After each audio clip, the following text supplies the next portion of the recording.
Welcome to Varsity Xtra and our 2013 football previews. Mark Heller here next to Kyle Odegard. The subject for this one is Corona del Sol, the Aztecs' third year now under Coach Tom Joseph. They are 10-11, hovering around the 500 mark for each of the past 2 years. And with the new section alignments, they're now aligned with the likes of Brophy and Desert Vista and Mountain Point.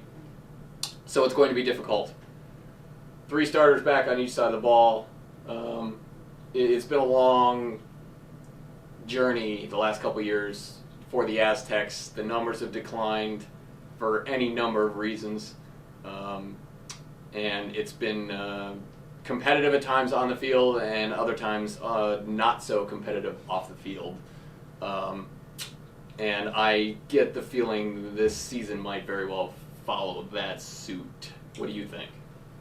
Yeah, I think, they have Cassius Pete back. He recently got an ASU offer. He's following in the footsteps of Andrews Pete and Todd Pete. Good athlete.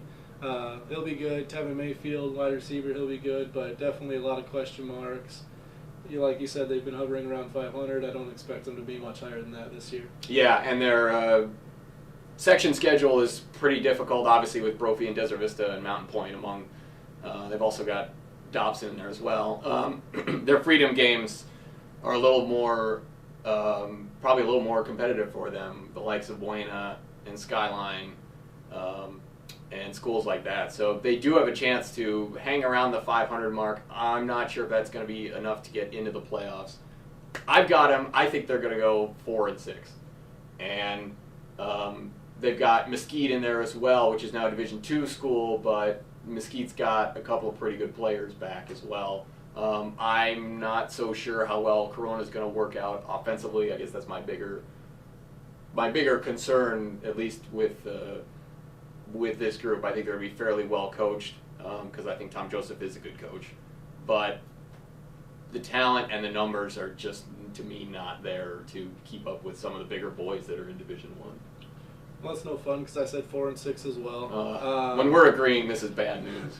They've played Buena, Horizon, Skyline, Boulder Creek, Mesquite, Dobson, so they can win some of those games. Like you said, they have some tough games where they're not going to be competitive against the big boys, but their schedule does give them some wiggle room. I think they could win maybe 5 games, maybe 6 if everything goes great, but I think 4 is probably the right number. Yeah, and it's going to be curious to see what kind of offense and what kind of points they're able to generate, not only with the new crew, but like I said, thinner numbers is going to make it tough for them to keep kids fresh and to keep them healthy and to keep them on the field.